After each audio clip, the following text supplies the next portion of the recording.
मोक्षमार्गस्य नेतारं भेत्तारं कर्मभूरतां ज्ञातारं विश्वतत्त्वानां वन्दे तद्गुणलब्धये।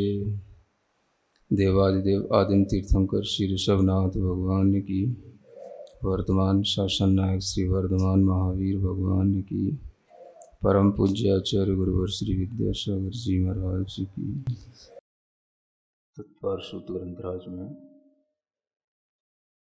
अध्याय का वर्णन प्रारंभ हुआ, जिसमें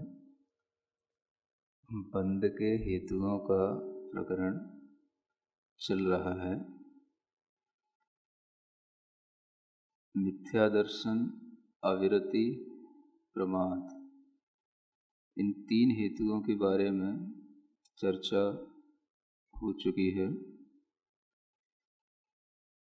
मुख्य हेतु जो मिथ्यात्व है, जिसके माध्यम से सम्यक्त्व का घात होता है। अविरति दूसरा हेतु है, जिसके माध्यम से व्रत लेने का, विरति होने का भाव नहीं आता। और प्रमाद यह तीसरा हेतु है, जिसके माध्यम से जीव अपनी कुशलता जिसमें हो उन कार्यों में आदर नहीं करता। प्रमाद की एक बहुत अच्छी परिभाषा आचार्य पूज्यपाद महाराज ने सर्वार सिद्धि ग्रंथ में लिखी है। कुशलेषु अनादरः प्रमादः। प्रमाद किसे कहते हैं? कुशल में अनादर करना। कुशल यानी जो हमारे लिए शुभ है, मंगल रूप है, अच्छा है, हितकारी है, उसे कुशल कहा जाता है। तो प्रमाद के कारण से यह जीव कुशल कार्यों में अनादर करता है। जो भी अच्छे कार्य हैं, हितकारी कार्य हैं, उसमें आदर नहीं होने देने का भाव ही प्रमाद कहलाता है। इस प्रमाद के कारण से ही जीव के अंदर ऐसे भी भाव उत्पन्न हो जाते हैं जिससे कि वह व्रतों में मलिनता पैदा कर लेता है, और उन व्रतों की जो शुद्धि है, उस शुद्धि की पूर्णता का जो अभाव है, वह भी इस प्रमाद के कारण से ही होता है। आप सुनते हैं चारित्र शुद्धि व्रत होते हैं, तो यह व्रत चारित्र की शुद्धि करने के लिए हैं। इसी तरीके से जो अप्रमाद भाव है, यही व्रतों की शुद्धि करने के लिए होता है। तो व्रतों में जो अशुद्धता या मलिनता आती है, उसका सबसे बड़ा कारण यह प्रमाद कहा गया है। इस प्रमाद में ही सभी वह भाव गर्भित हो जाते हैं जो आचार्यों ने हमें अनेक भेद रूप बताए हैं। और इसमें जब हम प्रमत्त दशा में होते हैं या प्रमादी होते चले जाते हैं, तो जो हमारी प्रवृत्तियां हैं वो विकथाओं और कसायों और इंद्रिय विषयों या निद्रा आदि की तरफ उलझती चली जाती है। एक अच्छी बात समझने की यह है कि प्रमाद होने पर विकथा हो ये जरूरी नहीं है।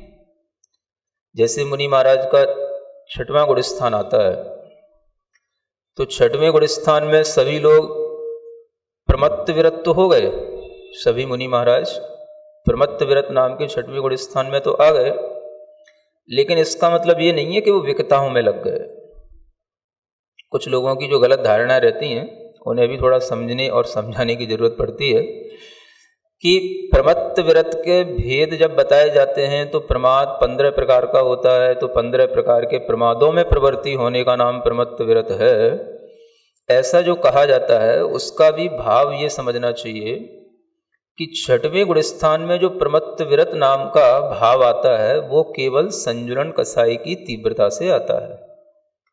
लेकिन उस प्रमाद भाव में आने पर या गुणस्थान 6वां हो जाने पर ये जरूरी नहीं है कि वह विकथा में, कषाय में, इंद्रिय के विषयों में या निद्रा में या स्नेह में प्रवृत्ति करेंगे ही, ऐसा नहीं होता।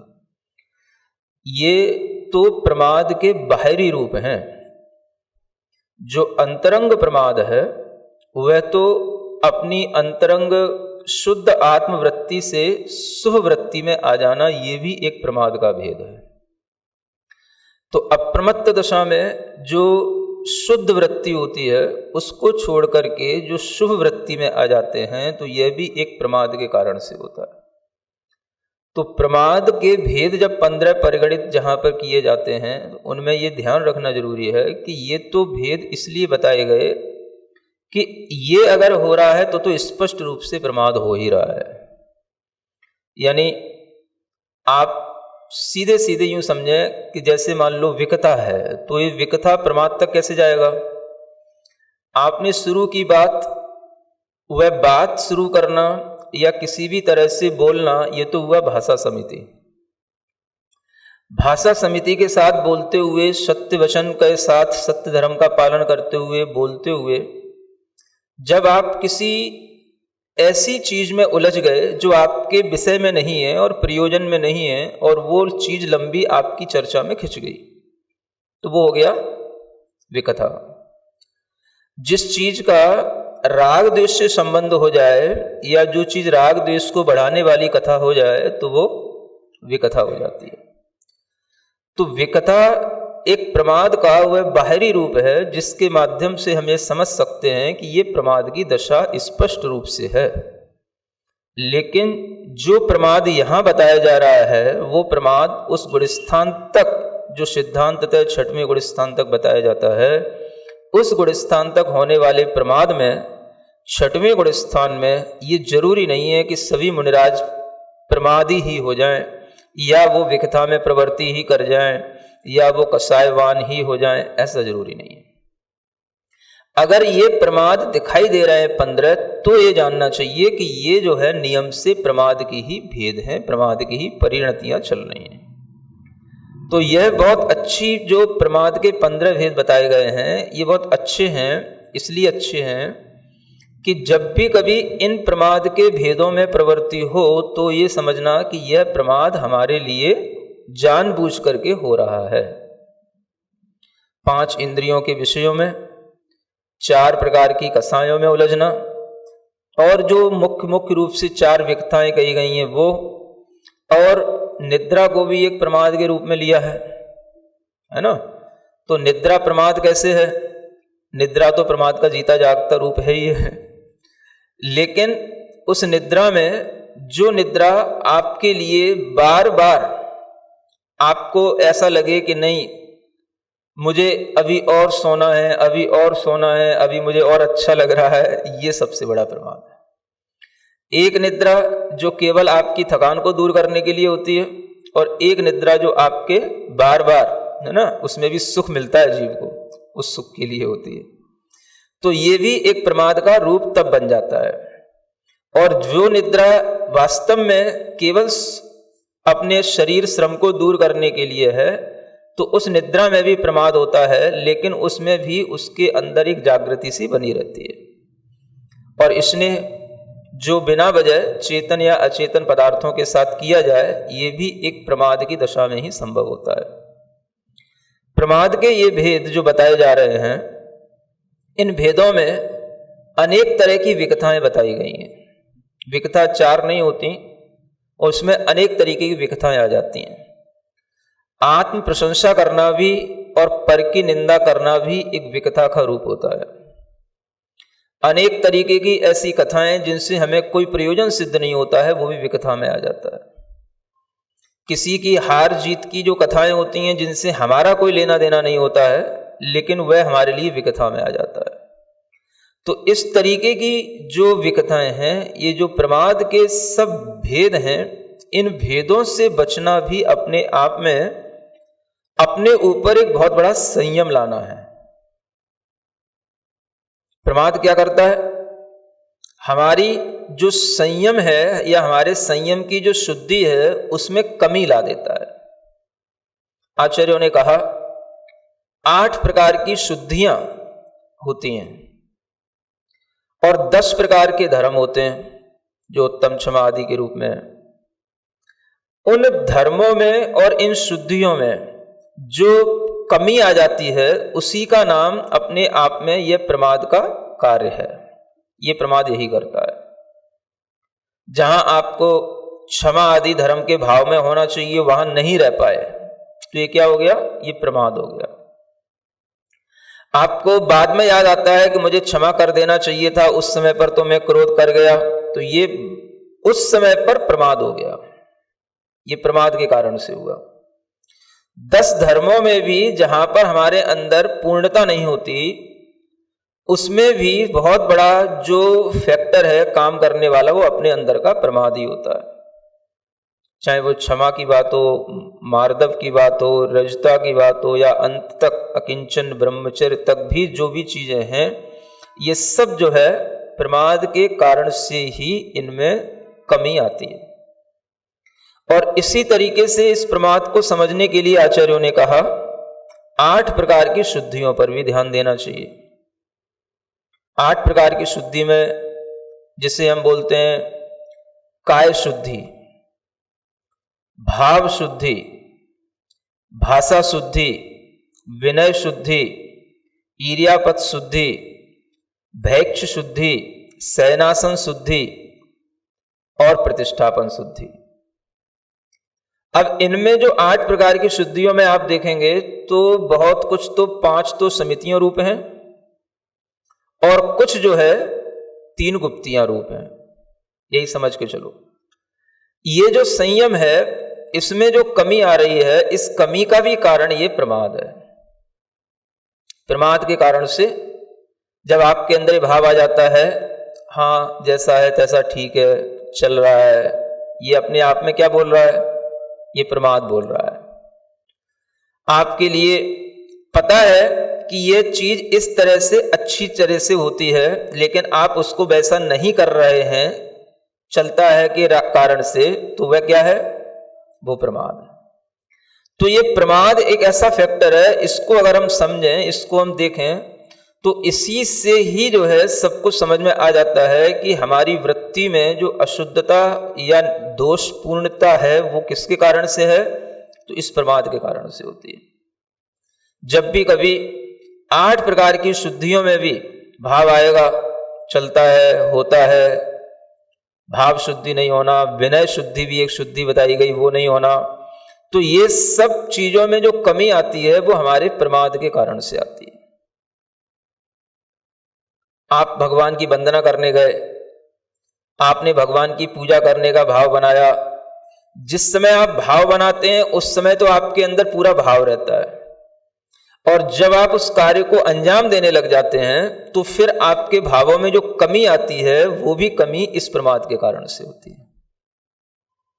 कार्य करने से पहले और कार्य करते समय जो भावों में एक हमें अंतर दिखाई देता है वो अंतर का भी बहुत बड़ा कारण क्या है? यही प्रमाद है। तो प्रमाद की जो एक व्यापक परिभाषा हमें जो मिली आचार्य महाराज ने दी, कुशलेषु अनादर है प्रमाद है। ये बहुत अच्छी परिभाषा है। जो जो चीजें हमारे लिए अच्छी हैं उनको हम नहीं कर रहे हैं, ये हमारे अपने प्रमाद के कारण से है।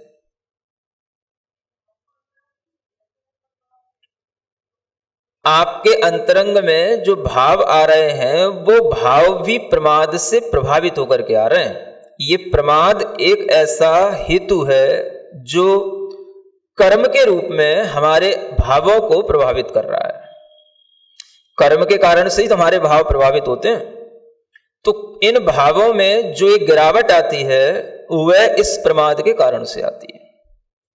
तो वह प्रमाद एक कर्म के रूप में मान के चलो, ये बंध का जो हेतु यहां बताया जा रहा है ये सभी कर्म हैं और इन कर्मों के कारण से हमारे भावों में जो अशुद्धता आ रही है वो उसके इफेक्ट हमारे भावों के ऊपर पड़ रहे हैं, इस कारण से आ रही है। तो यह प्रमाद भी हमारे अंतरंग के जो संस्कार हैं, कर्म के उदय हैं, उनके कारण से एक मिला जुला परिणाम है, जिस कारण से हम कुशलता के कार्यों में भी अनादर कर जाते हैं। सुनते सुनते भी भाव थोड़े से डाउन हो जाते हैं कभी कभी।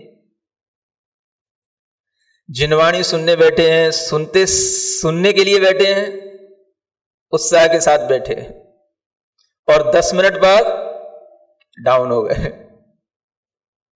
क्या हो गया? प्रमाद आने लगा भीतर से। ये प्रमाद ही है जो अनुत्साह पैदा कर देता है। उत्साह में जो कमी आना, ये प्रमाद के कारण से है। कोई भी अच्छा कार्य जो करने के लिए हमने उत्साह बनाया, हम शुद्ध भोजन करेंगे, श्रावक ने सोचा हम शुद्ध भोजन करेंगे, और सोचने के बाद में जैसे ही उसने इसको अंजाम देने की सोचा, अब शुद्ध भोजन करने के लिए हमें ये करना होगा, वो करना होगा, घर के लोग ऐसा कहेंगे, वैसा कहेंगे, उत्साह अनुत्साह में बदल गया, प्रमाद आपके ऊपर हावी हो गया। अगर आप उसको कार्य कर लेते कि नहीं हमें करना है तो करना है, तो वह आपका प्रमाद भाव जीता जाता, आपका उत्साह बना रहता। और आपके उत्साह में जहां कमी आई, कुशल क्रियाओं में जो आदर में कमी आई, वो नियम से उस प्रमाद के कारण से आई। तो भीतर से जब प्रमाद आ जाता है तो वो कहने लग जाता है इसके बिना भी चलता है, रहने दो, क्यों व्यर्थ का कष्ट उठा रहे हो। हर चीज हमारे सामने है। सम्यक दर्शन के कारणों में भी नहीं लगना, विरति के कारणों में भी नहीं लगना, और आगे बताई जाने वाली जो कसाय और योग हैं, इनसे भी नहीं बचना। इन सबके बीचों बीच में ये प्रमाद डला हुआ है। दो इधर हैं हेतु और दो हेतु इधर है, और बीचों बीच में प्रमाद है। कसाय नहीं करनी थी, कर गए, किसके कारण से? प्रमाद के कारण से। योगों की प्रवृत्ति, जैसी हमें मन वचन काय की प्रवृत्ति दुष्ट प्रवृत्ति हो गई, हमें वो नहीं करनी चाहिए थी, किसके कारण से हो गई? प्रमाद के कारण से। हमारे सम्यक्त में दोष लग गया, हमें भगवान के प्रति जैसा भाव श्रद्धा पूर्ण बनाए रखना चाहिए था वैसा नहीं रहा, प्रमाद के कारण से। देव श्रुत गुरु का अनादर का भाव भी आ गया, किसके कारण से? प्रमाद के कारण से। हमारी भक्ति में विनय में कमी आ गई, किसके कारण से? प्रमाद के कारण से। जो व्रत लिए हैं उन व्रतों को पूर्ण रूप से पालन करने के लिए जो भाव शुद्धि होनी चाहिए, उस शुद्धि में कमी आ गई, किसके कारण से? प्रमाद के कारण से। हमें पता है कि हमारा जीवन बुढ़ापे की ओर है, हमारा जीवन बहुत निकट है, लेकिन फिर भी हम कुछ भी संयम के साथ, व्रत के साथ, सल्लेखना की तैयारी के साथ नहीं चल रहे हैं, किसके कारण से? प्रमाद के कारण से। समझ आ रहा है? हमें पता है कि हमारे जीवन में अभी कोई भी ऐसी संभावनाएं नहीं है कि हम किसी भी तरह से अपना ग्रह त्याग कर पाए, लेकिन फिर भी हम घर में रह करके भी किसी भी तरह से कोई भी व्रत संयम का भाव नहीं कर रहे हैं। ये भी किस कारण से? प्रमाद के कारण से। हम जानते हैं कि हम 8 मूल गुणों का पालन कर सकते हैं, लेकिन हम अपने आसपास के घर के लोगों को देख करके भी इतना सा नहीं कर पा रहे हैं, किसके कारण से? प्रमाद के कारण से। कुशलता में अनादर। जो भी अच्छे कार्य हैं, मैं सिर्फ इसी सूत्र की व्याख्या कर रहा हूं जो आचार्य पूज्यपाद महाराज का ये सूत्र बहुत अच्छा लगता है, कुशलेषु अनादर। जो भी अच्छे कार्य हैं उन अच्छे कार्यों में मन का नहीं लगना, लगते लगते छूट जाना, उत्साह में कमी आ जाना, उसका भी जितना हमें विनय आदर और श्रद्धा के भाव में होना चाहिए था वो नहीं होना, और हम उसको स्वीकार भी कर लेते हैं, ये भी ठीक है। तो किसके कारण से? प्रमाद के कारण से। माने हमको प्रमाद भी अच्छा लगता है। क्या अच्छा लगता है? प्रमाद भी धीरे धीरे अच्छा लगने लग जाता है। नहीं है तो ठीक है, ऐसा इसलिए नहीं हो सकता क्योंकि ये कारण है, जबकि वो इतना कोई सशक्त कारण नहीं है। सबसे भीतरी कारण जो हमारा है वो हमारा प्रमाद। हम अपने किसी भी तरीके की कुशलता में जो कमी लाते हैं वो सिर्फ इस प्रमाद के कारण से होती है। इसलिए आचार्य कहते हैं जो प्रमादी है वो सोया हुआ है और जो अप्रमत्त है वो जागा हुआ है। आचार्यों ने इन प्रमादों को जीतने के भी अलग अलग उपाय बताए हैं। जैसे विकथा प्रमाद है। जिनको विकथा में उलझने की आदत पड़ जाती है, जो विकथाओं में उलझ जाते हैं, उनके लिए एक सच्चा अच्छा उपाय यह है कि वे वो बात बोलें, उतनी बात करें जो शास्त्रों में लिखी हुई है। आप विकथा प्रमाद से बच जाओगे। ऐसे ही दूसरा कषाय नाम का प्रमाद है। कषाय से बचने के लिए क्या करना? तो आचार्य कहते हैं कषाय से बचने के लिए कषाय भाव की निंदा करो। जैसा अभी ज्ञानार्णव प्रकरण चल रहा है, कषाय भाव की निंदा करो कि हमारे अंदर ये कषाय भाव क्यों पैदा होता है। निद्रा से बचने के भी उपाय बताए गए हैं। आपको निद्रा कब आती है? जब आप बिल्कुल अपने आप को सुकून में, चैन में महसूस करते हो। आचार्यों ने यहां तक लिखा है कि इस निद्रा को विजय प्राप्त करने के लिए आपको संसार की दशा का चिंतन करना चाहिए और अपने अंदर हमेशा इस संसार में जो 84 लाख योनियां हैं उनमें यह आत्मा न गिर जाए, न जन्म ले जाए, इस तरीके का अपने अंदर एक शोक का भाव रखना चाहिए। किसका भाव? शोक। शोक जानते हो? हाँ, दुख का, या वो शोक जो हमारे सामने एक दुख के रूप में आने वाला है वो ना आए, इस तरीके का भीतर से भाव रहना, संसार से भयभीत होने का भाव रहना, ये अपने आप में उस निद्रा को जीतने का उपाय बताया गया। या अच्छा जिसमें आपका मन लगता है ऐसे किसी स्वाध्याय के किसी भी अनुयोग में अपनी प्रवृत्ति करना और तत्व चिंतन करते हुए अपनी उस निद्रा के भाव को जीतना, ये उसकी निद्रा प्रमाद को जीतने का उपाय है। स्नेह को जीतना है तो स्नेह के लिए भी आचार्य कहते हैं, आप देखें जो बंधन होते हैं उन बंधनों के कारण से व्यक्ति जब आत्महित नहीं कर पाता तो उसी आत्महित न करने का जो दुष्परिणाम है उसका आप चिंतन करो, जिसके कारण से संसारी जीव अपने कल्याण में नहीं लग पाता है। पांचों प्रकार के ये जो प्रवृत्तियां हैं, प्रमाद के ये जो भेद हैं, इन सब से बचने के उपाय भी आचार्यों ने बताए हैं। इसलिए बंध के जो हेतु हैं वो सब हमारे भीतर पड़े हुए हैं, बाहर नहीं है। और हर बंध का हेतु अपने अपने कारणों के अभाव होने पर ही टूटेगा। उन कारणों के सद्भाव में कभी भी बंध का हेतु नहीं टूटता है। फिर आचार्य कहते हैं कि यह जो बंध है, यह बंध का हेतु केवल प्रमाद चला भी जाता है तो भी बना रहता है। किससे बना रहता है?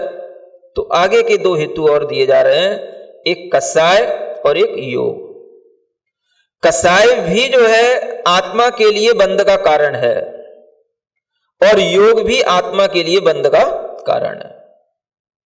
कषाय में अब प्रमाद के बाद जो कुछ बचा वो भी एक कषाय का सूक्ष्म अंश रह गया। अभी अगर हम गुणस्थानों के अनुसार समझें तो छठवें गुणस्थान तक यदि प्रमाद है तो सप्तम, अष्टम, नौवें, 10वें गुणस्थान में जो कुछ है कर्म बंध का कारण वो कषाय के कारण से।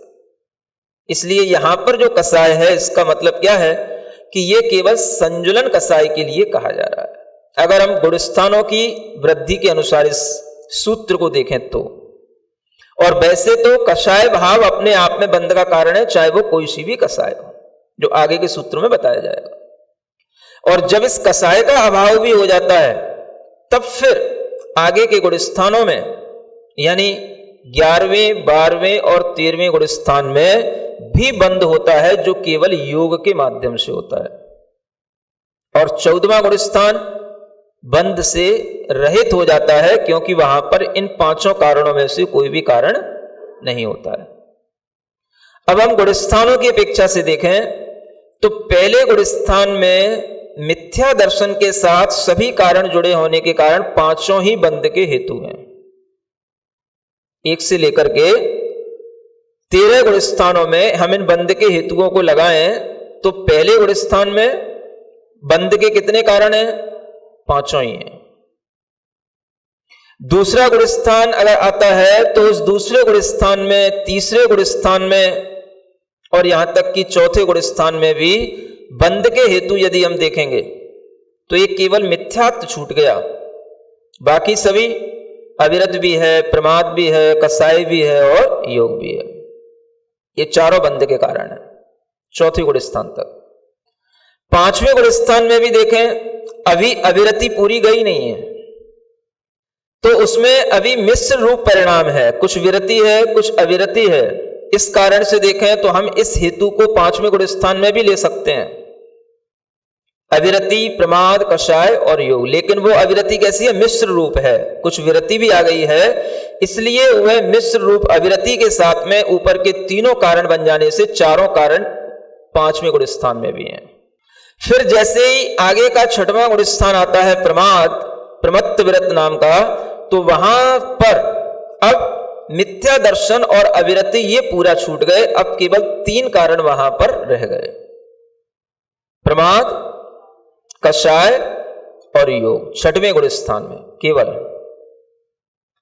फिर जब सप्तम गुण स्थान में बात आएगी तो सप्तम गुण स्थान में प्रमाद छूट गया, कषाय और योग ये दो बंध के हेतु रह गए। अब ये बंध के हेतु सप्तम में भी, अष्टम में भी, नौवें में भी और 10वें में भी ये दोनों हेतु चलेंगे। ये दोनों हेतु कहां तक हैं? 10वें तक। 7वें से लेकर के 10वें गुण स्थान तक ये कषाय और योग ये दोनों ही बंध के हेतु हैं। फिर आगे 10वें गुण स्थान में कषाय प्रत्यय जब छूट जाता है तो 11वें, 12वें, 13वें गुण स्थान में केवल एक योग ही बंध का कारण रह गया और 14वें गुण स्थान में कोई भी कारण नहीं होती, इसलिए वहां पर बंध का कोई भी हेतु नहीं होता और सिद्धों में तो बंध होता ही नहीं है।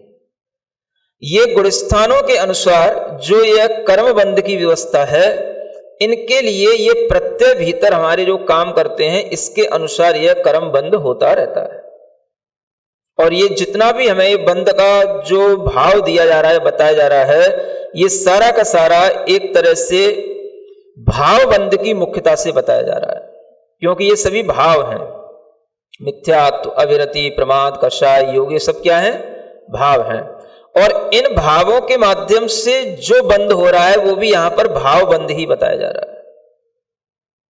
उस भाव बंध में जो कर्म का बंध हो रहा है वो तो द्रव्य बंध हो गया, लेकिन मुख्य हेतु तो यहां पर भाव रूप हेतु ही है, जिसके कारण से ये बंध के सभी हेतु या तो एक साथ भी चलते हैं या जहां पर जितने छूट जाते हैं उतने रह जाते हैं। अब आप इन सबके भेद उपभेदों को मिलाएंगे तो कई इसके भेद बन जाते हैं। आप 12 भावना में पढ़ते होंगे, पन मिथ्यात्व, योग 15, 12 अविरति जानो, पंचरु 20 कषाय मिले सब 57 मानो। ये क्या है 57? ये आश्रव के इन्हीं हेतुओं का पूरा संकलन किया गया है। पन मिथ्यात्व यानी 5 प्रकार का मिथ्यात्व जो आपको बताया था, एकांतिक, वैनयिक, संशयिक, अज्ञान इत्यादि को जो बताया था। योग 15, कितने योग ले लिए वहां पर? 15 योगों को ले लिया है ना।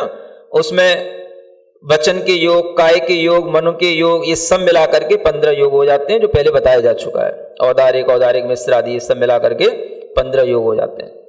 तो 5 मिथ्यात्व, योग 15, 12 अविरति, 12 प्रकार की अविरति हो गई जो आपको कल बताई थी। 6 प्रकार के इंद्रियों का संयम और 6 प्रकार के प्राणियों का संयम, ये 12 प्रकार की अविरति हो गई। 12 अविरति जानो। पंचर 20 कषाय मिले, 5 और 20 कितने हो गए? 25। ये सब कषाय मिला लो तो ये सब मिलकर के 57 भेद हो जाते हैं। कितने हो गए? 57। अब हम इसमें देखें कि इसमें कौन सी चीज छोड़ दी? इसमें प्रमाद छोड़ दिया। सुन रहे? ये 12 भावनाओं के प्रकरण में, क्योंकि किन्हीं किन्हीं आचार्यों ने केवल ये 4 ही कषाय के बंध के हेतु लिए हैं और प्रमाद को या तो अविरति में ग्रहण कर लेते हैं या प्रमाद को कषाय में ग्रहण कर लिया जाता है। कभी कभी प्रमाद को अविरति में ही उसका अंतर्भाव हो जाता है और कभी कभी कसाय में भी उसका अंतर्भाव हो जाता है, क्योंकि इधर देखें तो कसाई की तीव्रता का नाम प्रमाद है और इधर देखें तो यह अविरति जो बनी रहती है इसके कारण से ही प्रमाद होता है, इसलिए इसको प्रमाद में लिया जाता है। प्रमाद को अविरति में गर्भित कर लिया जाता है। और अविरति को अच्छे ढंग से समझने के लिए आचार्यों ने जो कसायों का भाव दिया, उन कसायों में ही अविरति को गर्भित किया है। जैसे कसाय हैं अनंतानुबंधी कषाय, अप्रत्याख्यान कषाय और प्रत्याख्यान कषाय और संजुलन कषाय। अब इन कषायों में जो अविरति होती है वह अनंतानुबंधी के कारण से होगी, अप्रत्याख्यान कषाय के कारण से होगी और प्रत्याख्यान कषाय के कारण से होगी। इसलिए ये 12 अविरति इस रूप में भी गिनी जाती है। 12 कषाय का नाम ही 12 अविरति है। समझ में आ रहा है? अनंतानुबंधी 4 क्रोधमान माया लोभ, अप्रत्याख्यानावरण 4 क्रोधमान माया लोभ और प्रत्याख्यानावरण 4 क्रोधमान माया लोभ। ये कितनी हो गई? 12 कषाय। जब तक ये 12 कषायों में से 12 कषायों का उदय है तब तक अविरति है, और ये अविरति छूट गई, केवल संजुलन क्रोधमान माया लोभ रह गया, तो अविरति तो छूट गई, लेकिन ये जो कषाय रह गई बस, इसको यहां पर कषाय के रूप में कहा, तो उसी को यहां पर संजुलन कषाय के माध्यम से कहा गया। यानी कि अविरति में 12 कषाय आ जाती हैं, बाकी की जो 4 संजुलन की कषाय बची हैं वो अविरति से अलग केवल कषाय और योग नाम के इस हेतु में आ जाएंगे। अब उसी संजुलन की तीव्रता और मंदता में ये प्रमाद और कषाय ये दोनों चीजें आ जाती हैं। अगर संजुलन की तीव्रता हो गई तो प्रमाद हो गया और संजुलन की मंदता हो गई तो वह केवल कषाय मात्र रह गया। इस तरह से भी आचार्यों ने इसको समझाया, घटित किया है। तो यह जो हेतु बताए जा रहे हैं, इन हेतुओं में प्रमाद को अलग से भी यदि हम जोड़ें तो हम 57 में भी और 15 भेद और जोड़ सकते हैं। कितने कितने हो जाएंगे? 72 भेद हो जाएंगे।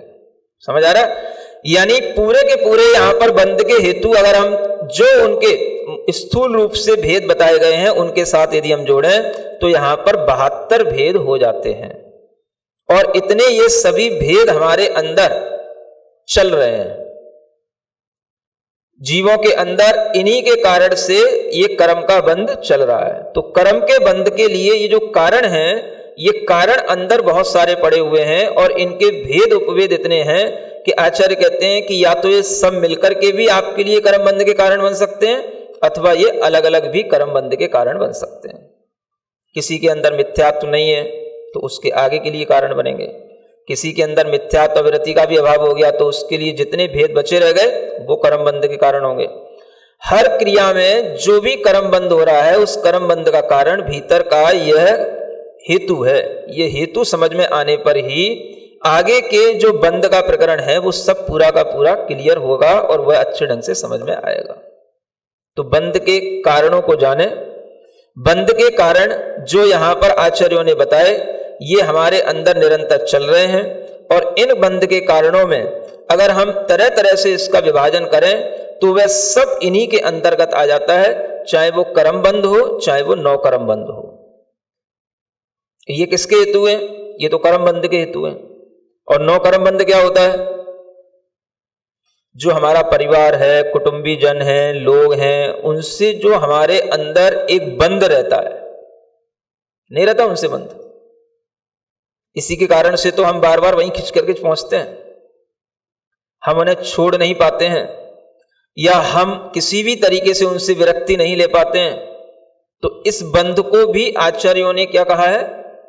नौ कर्म बंध कहा है। ये आप किससे बंधे हैं? नौ कर्मों से बंधे हैं। किस कारण से बंधे हैं? तो कर्म का बंध है भीतर, इसलिए वो नौ कर्म का बंध है। कुछ में से, दोनों में से कहीं ना कहीं से तो आपको कुछ ना कुछ तो पहले तोड़ना पड़ेगा। या तो नौ कर्म बंध टूटे तो कर्म बंध टूटे, या कर्म बंध टूटे तो नौ कर्म बंध टूटे। आपको जैसे भी उचित लगे, कर्म बंध को तोड़ने के लिए जैसे ही आप तैयार होंगे तो नौ कर्म बंध बाहर के टूटते ही हैं। नौ कर्म बंध का मतलब बाहर हम जितने भी चीजों से बंधे हुए हैं, शरीर, और उस शरीर से जुड़ी हुई जितनी भी चीजें वो सब हमारे 9 कर्म बंध के साथ में हैं, और उस 9 कर्म बंध के लिए हेतु हमारा मुख्य कर्म बंध है। इसलिए ये कर्म बंध ही हमको पूरा ये 9 कर्म बंध का कारण बना देते हैं। इसलिए संसार भी जो पुद्गल परावर्तन होता है वो 2 ही रूप होता है, एक कर्म पुद्गल परावर्तन और एक 9 कर्म पुद्गल परावर्तन।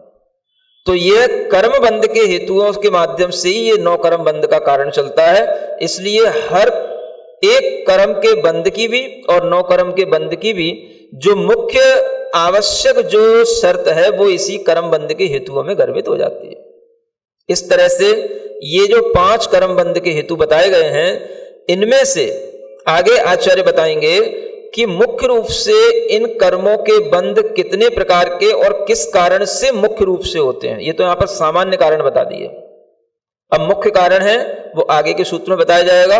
उसके लिए आपको थोड़ा इंतजार करना पड़ेगा कल तक के लिए। बोलो महावीर भगवान की।